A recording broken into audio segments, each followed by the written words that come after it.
Well, first of all, I need you to introduce yourself to everyone. Of course. Hi, my name is Jacob Berger. I'm a TV film actor, content creator, and activist. Jacob. Yes, sir. I followed you for a long time, man. All right. First of all, you're a funny dude. I appreciate that, right? I appreciate it. But, you know, you're a Jewish man going in there to help Palestinian people. What? Is that allowed? Are you allowed to do that? Last time I checked, yeah. You know, I think it's important. Let's move your hands, kind of covering my face a little bit. Yeah, sorry. Nah, it's all good. You're a big dude. I'm a big guy. No, I mean, it's important. I think it's very important to see that Judaism and Zionism are not the same thing. Most Arabs and Muslims know the difference between the two. I'm part of that Jewish contingent that says not in our name. I do not support the genocide that is happening, basically in the name of Jewish safety. So we don't support that, and I'm here to support the people of Palestine any way I can, using my white Jewish privilege to do that. Do you know, because this is actually something quite unique, really, you being on this boat. Yeah. Because people have died on this boat before. Right. You as a Jewish man could die trying to feed Palestinian children. Yeah. You know, look, that's a pretty big deal. You know, there are Israelis that have admitted that they use kids as target practice. Right. And you're out here representing to the whole world and showing them real Judaism here. Yeah, which is risking your life to save those in need. Well, yeah, I mean, there's a saying in the Torah, I'm probably going to butcher, but it's like, you save one life, you save all humanity. And, you know, Zionism does not really represent Jewish values. I'm going to move your hand again. Sorry, man. No problem. But I have no fear. I'm at peace with my decisions. If I'm a martyr someday, then, you know, alhamdulillah, Allah Akbar. It is what it is. I'm here to serve the people and do the best I can. And, you know, it's important that Jewish Americans be on the front lines to help dismantle this terroristic ideology of Zionism. Man, you're like a hero, you know, in Gaza. When I was there in Gaza, people would show me clips of you. Really? Yeah, they'd be like, this Jewish guy's supporting us. I was like, yeah, he's real. I've heard that I'm pretty popular in Gaza. That's just funny, because all the Zios will be like, go to Gaza, they'll cut your head off, they'll do this when they know you're a Jew. I'm like, Habibi, they'll literally welcome me with a parade in Gaza. Yeah, you'd be like our foreign minister. They'll roll the red carpet out for me, all right? Yeah. I'd be treated like Abu Ubaidah out there or something. Oh, shit, you know? Yeah, man. Man, hey, listen, man, best of luck out there, man. Yes, thank you so much. We're all going to be supporting you. What can people do out there to make sure that you'll be okay and everyone else on that boat? Well, it's just really important that you guys follow Gaza Freedom Flotilla. Follow me, Jacob Berger Actor, on Instagram, TikTok, all social media platforms. I'll be streaming constantly throughout the week on the ship up until the point of which we might be intercepted by Israel. And please just keep raising awareness, because that's the thing. Like this, obviously, we want to try and get the aid to Gaza, but at the end of the day, this is really about shining a spotlight on how evil Israel is, weaponizing starvation against the Palestinian people, and we just need to constantly put pressure. And there's 5 Americans on this ship, so America is, you know, going to have to step up and try and get us safely back. But we know that the American government is it's the United States of Israel, so we'll see. Yeah, man. Mate, fair play to you, man. Love your work, man. Thank you, Habibi. Alhamdulillah, mashallah. Robert, a fellow Aussie here. We're here. You're getting sail on this ship. You're going to Gaza. Now, I grew up actually watching some of your videos back in the day of you in the West Bank, and you face to face with the IDF, telling them what they're doing is a crime. Yeah. And this time, you're going to probably meet them again face to face. Yes. And you're going to try and break the siege, which is another crime that they're committing. But you're kind of somewhat of a wanted man over there. They don't like you. No, not very much. And this is a dangerous mission. Why are you going on this mission? First of all, Dr. Mo, it's an honour to have you down here, so I appreciate that. You're doing some wonderful work, so thank you.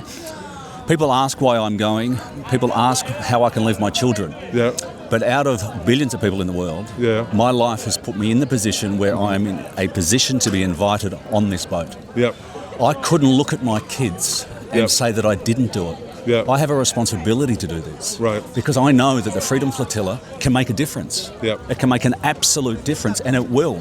The previous one, millions and millions and millions of people saw it. We're going to continue that on. And what we need people to do is to share, to write letters to their politicians and to keep sharing, because all of the social media outlets start to censor us. But I do this for the Palestinians. I spent time in Palestine. They are the most beautiful people on earth. They were getting killed.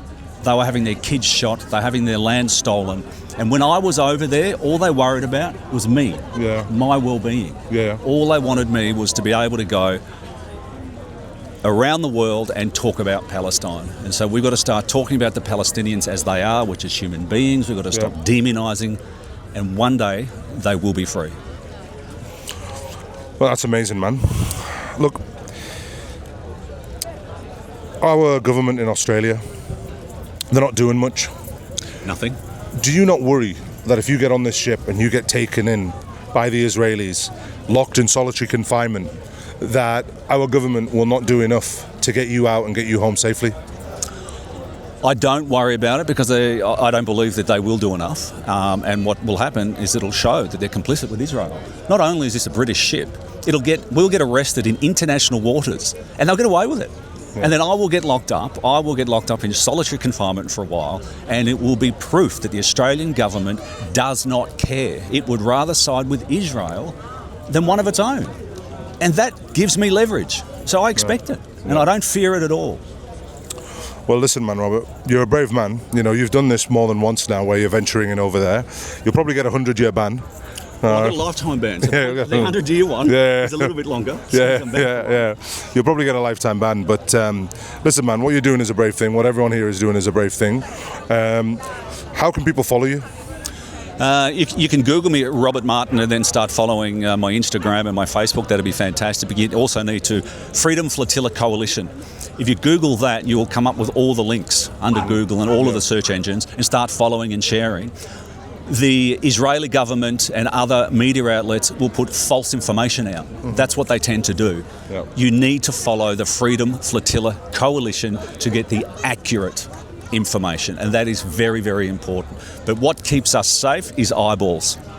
We need more eyeballs than ever, because in 2010 the Israelis boarded the Mavi Marmara and executed 10 people, shot them in the head, and nothing happened. So everything's off the table. We do not know what will happen.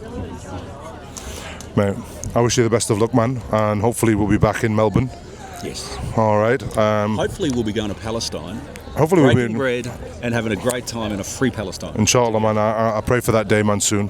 Thank you, guys. So, I'm on the ship. And the reason why I'm on the ship, because I have to speak to the captain of the ship, who's going into Gaza. Tell us, first of all, your name and a little bit about yourself. I'm Braden. I'm from New York, and this is my second time on board the Handala. Brendan, why are you going to Gaza? I've been an activist at sea for the better part of 10 years, and this is just the logical next step for that. Now, you're risking your life. You know that, don't you? Yeah. There's a real risk here that something could happen to you, and you're the captain of the ship. You're leading the whole team here. Why is it that you're willing to risk your life for a group of people in the Middle East that you've never met before? It's not the first time I've risked my life at sea, and I would do it for anyone. You know, we have the possibility to bring a boat to people on the coast. You know, the ocean connects all of us. Yeah. You know, and if we're able to bring a boat to these people and help them, then you know, if we can break the blockade, that's an unbreakable chain. You know, that would be an incredible move. And yeah, it's. I'm not really good at this. You know what? I love how stoic you are, because you know, so many people would be petrified, and you're just like, yeah, I'm just going to sail into a genocidal army that are killing everyone and everything, and I'm just going to go in and just save a million kids. You seem to take all this in your stride, man. I don't know much about you, man, but you're beginning to inspire me, man. This guy doesn't care.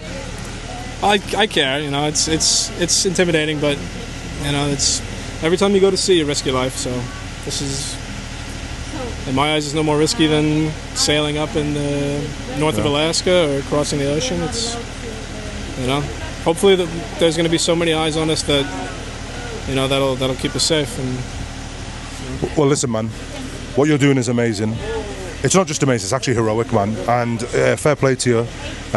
You're a better man than most people. You're a better man than me.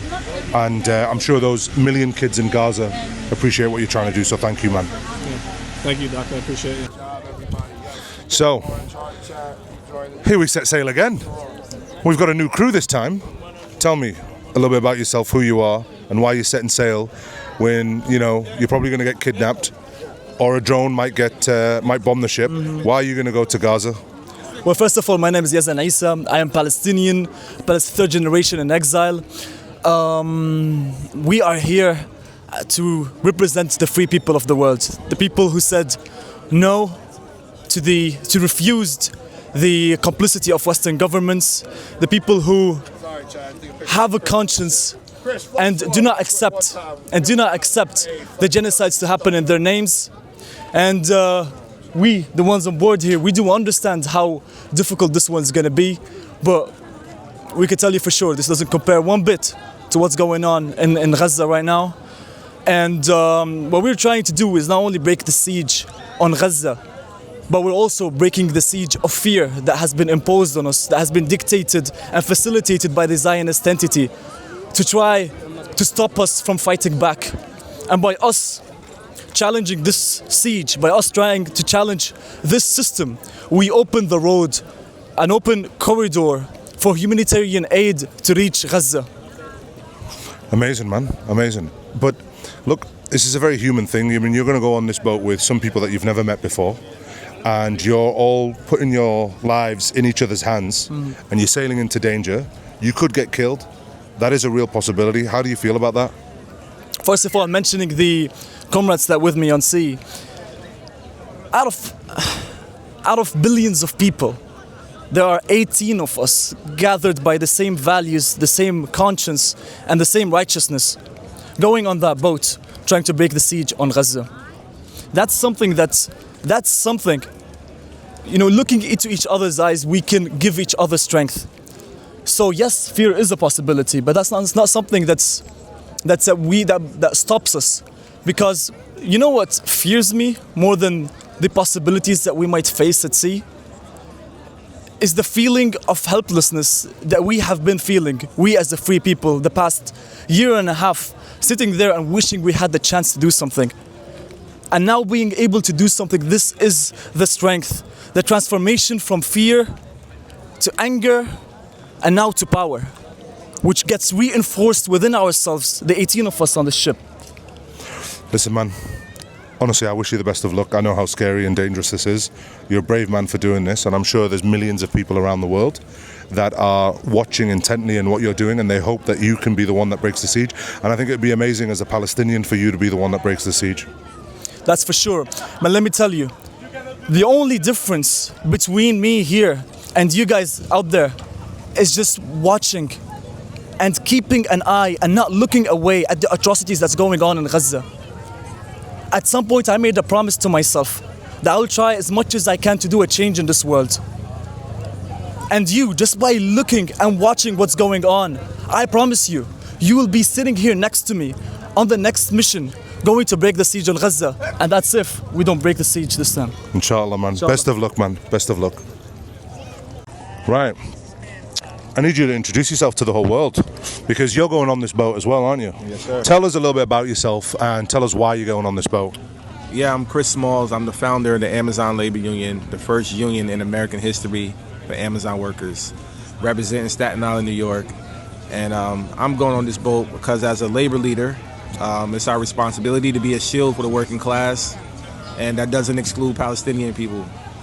There's plenty of Palestinian trade unions, some that I've met in other parts of the world. There are plenty of working class people. Palestine is a working class country, and as a labor leader, we have to do more all the time. And this is something that I felt was a responsibility of mine, being vocal since October 7, and even before then, being pro-Palestine. It's been something very near and dear to my heart, just watching this inhumane genocidal war take place on innocent people and civilians. And You know, you're saying obviously this war is going on in innocent civilians, right?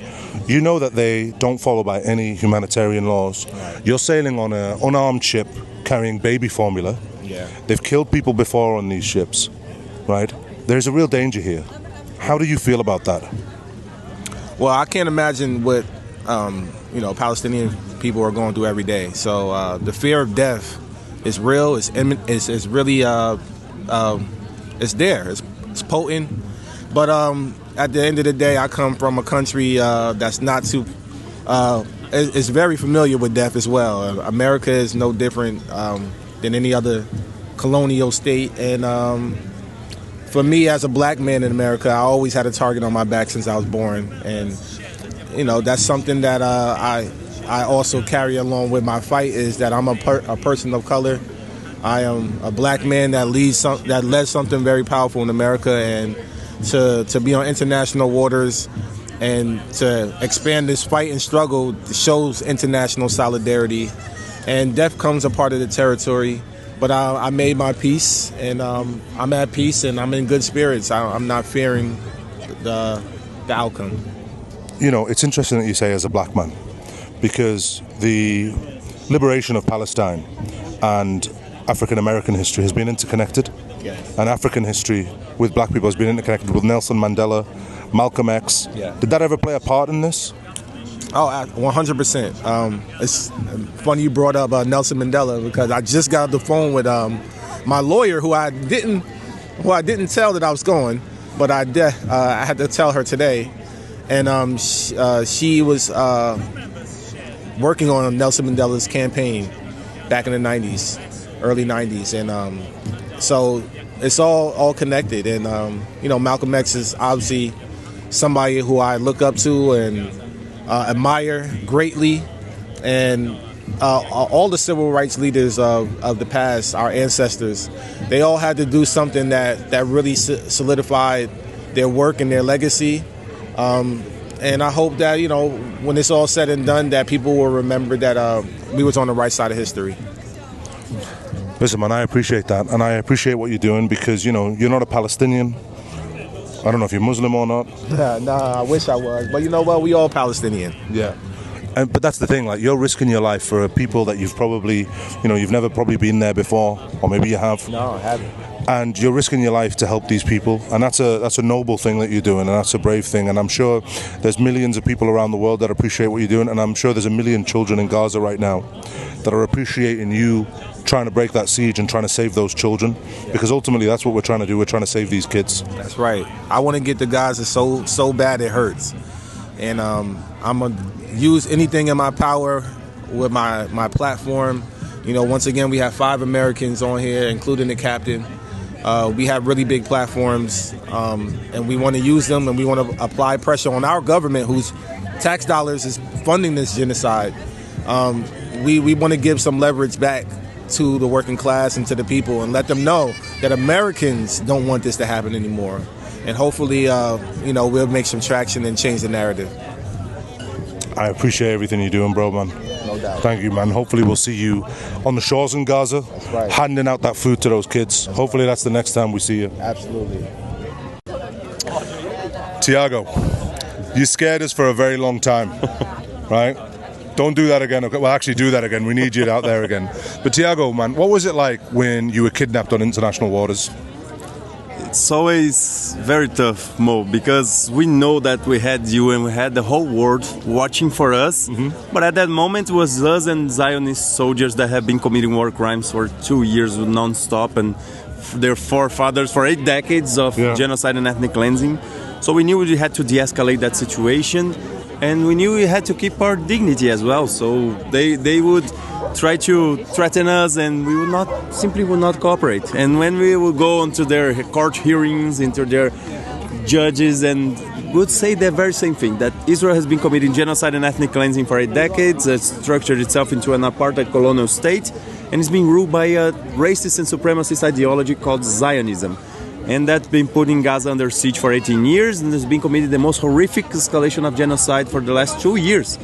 And they would hate to hear that, but it was our duty to say. So they put us in a very tough prison conditions, put me in solitary confinement, but it's nothing compared to what the Palestinians go through every single day. You know this much better than me. Mm-hmm. I try to enter Gaza for every possible way. I've been to other parts of Palestine before, but you know that the Palestinian people are going through the worst conditions, and even any solidarity mission does not even compare to what they go through. So it's our duty to keep on going, to keep following your example, my brother, to follow what every Palestinian people is doing, which is to endure, which is to resist, which is to mobilize for a better world. And that's what we need to do right now. Tiago, now, I know that you're a humanitarian and you're an optimist and you fight for the small guy. Do you lose hope in what the images that you're seeing out of Gaza? Are you feeling hopeless when you see so many women and children killed the way that they are, waiting in line for food, starved to death, when Benjamin Netanyahu goes to America and says openly that he's going to put them in concentration camps? How do you feel on the inside? Do you not feel hopeless like everybody else?